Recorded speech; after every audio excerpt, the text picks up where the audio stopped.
Hi everyone. Recently we came across a news item that a very senior police official committed suicide. For whatever reason, I'm sure people will go into the details which made him to take that decision. It's very unfortunate. Well, that is not the isolated incident. We have come across students committing suicide for failing in an exam. We have come across IIT students committing suicide. Long ago, I read an article, a news item somewhere in US, a gold medalist, an IIT postgraduate was doing very well in US. He was not able to go through the stress and strain of depression and recession. And he not only he committed suicide, but he killed his entire family before committing suicide. There are a lot of such incidents. I want to make one thing very clear in this episode. There are certain profession. We need to focus on the mental fitness of such people in that profession. One such important profession is the police department. Well, this concept is equally applicable to everybody. There are people who go through issues or challenges in life, like setback in business, setback in the family relationship. Ending the life is not the only solution. But they suffer from a phenomenon called helplessness and hopelessness. Now, everybody will face a challenge, some challenge or other in life. The purpose of living is not to have a very comfortable life only. That's an ideal situation, but very rare. Depending upon your social status, your family status, your career status, challenges will be there. The ability to take challenges and successfully dealing with them is very, very important. In this connection, hats off to Mr. Pravesh Kumar, IPS, the DIG of Tanjore at the time. I'm talking about August 2021.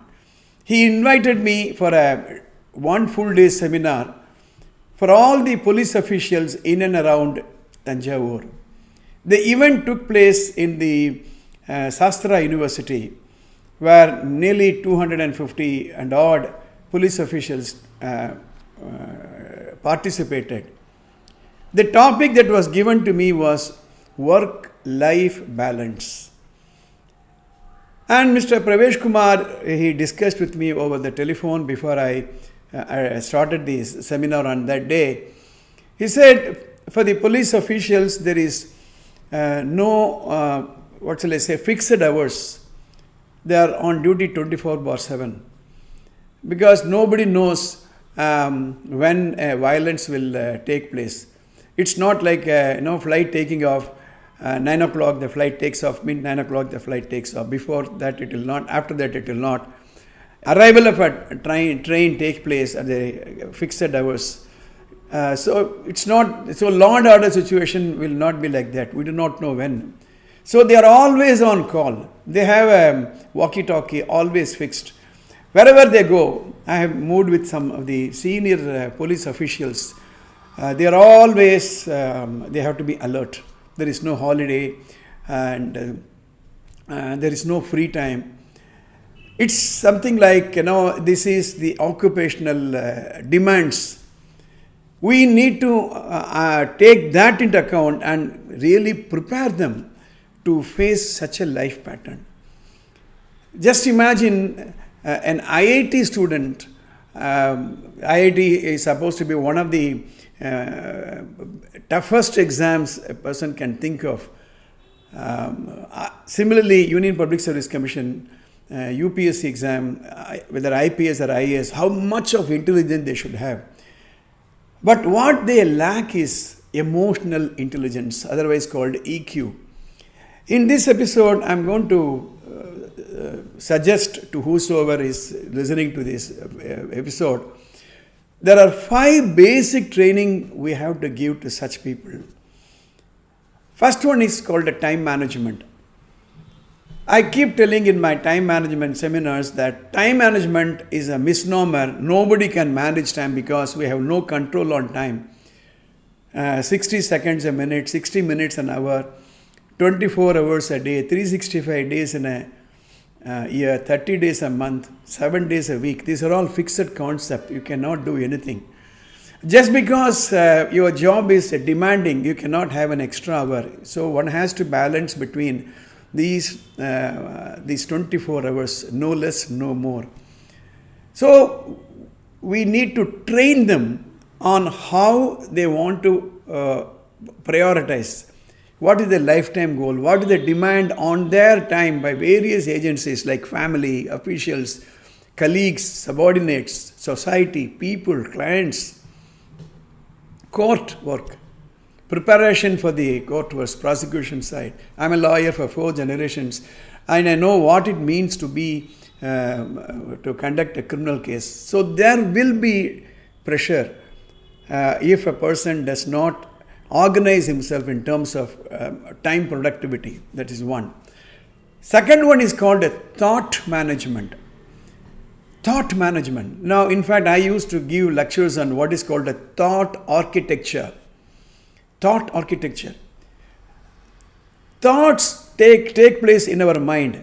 There are 2 subsystems we need to be aware of.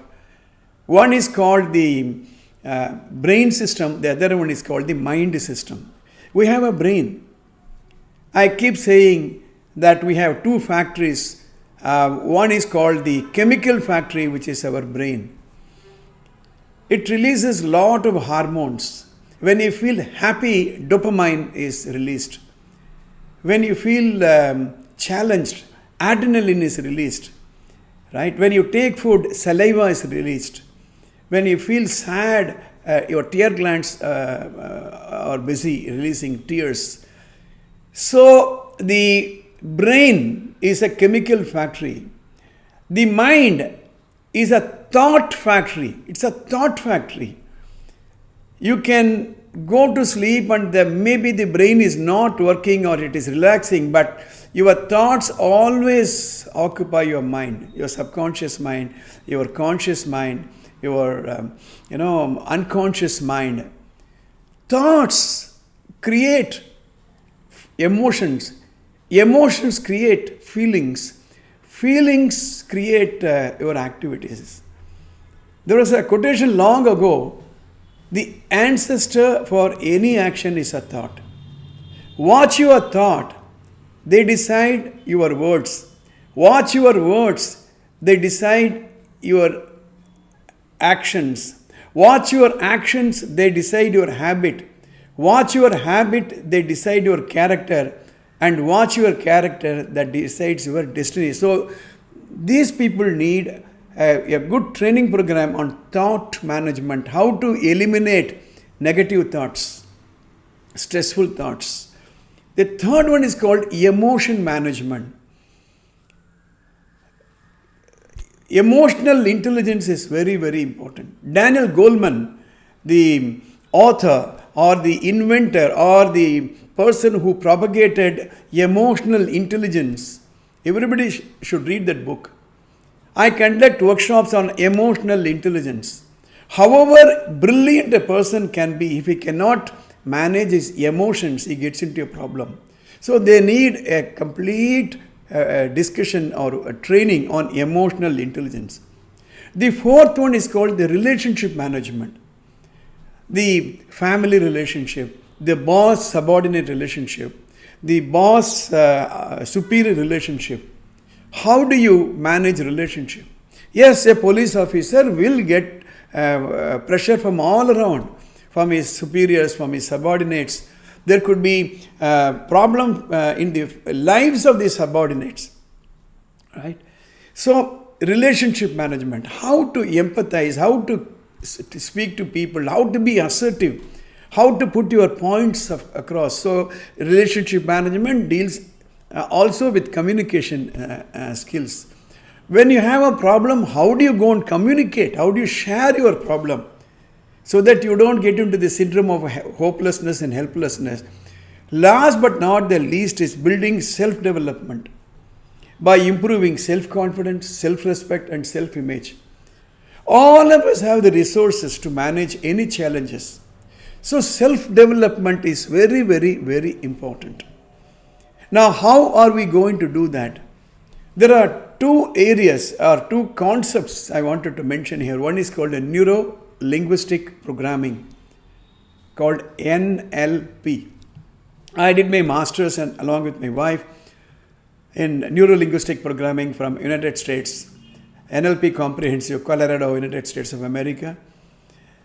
NLP is about combining the exciting powers of the brain with the infinite powers of the mind. So it's a mind-brain linking. That's very, very important. NLP training, where we deal with some issues like limiting beliefs.